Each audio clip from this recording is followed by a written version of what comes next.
I have not seen my mom in almost a year.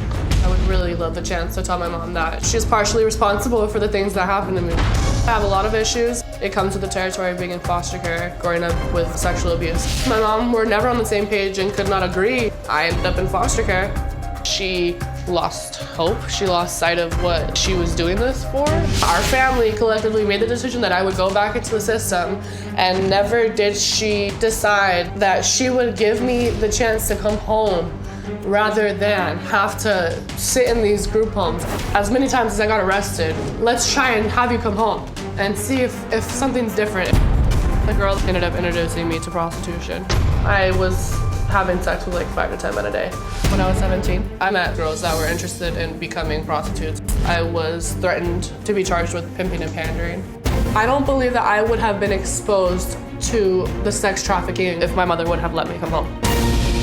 Well, thank you for being here. You blame your mother for not being the mother she needed to be at certain forks in the road in your life, correct?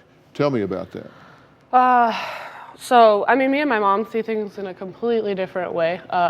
We have a difference of opinion. I have a difference of opinion of a lot of things that she just said right now.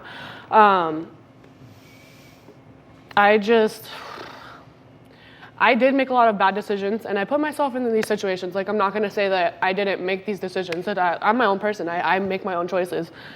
But I also had a mom and a dad that, like, I was in placement and they would come and see me, but the visits started getting more scarce and scarce. I believe it was hard for my parents to see me in that position. But I was also messing up. I was, my first week of being in placement, I got beat up. And I didn't. What did I do when you got beat up, hun? I don't remember. And I don't have a clear recollection of a lot of things. I made them take you to the hospital. Okay. And I left work and I met you at the hospital and I made them deal with it and I made them bring the cops out. They weren't doing any of that, and I was horrified by what was going on. Because it's a normal occurrence in foster care, in a group home, to get in a fight. They're not going to call the cops every time that happens, especially if these kids aren't on probation. And I wasn't on probation at that point. Neither was this girl. And how old were you at this time? I had just turned 15. Okay. And, I think, look, and I'm not one to make excuses for anybody, but I think whenever you look at where people are, I talk a lot about how we get to be who we are.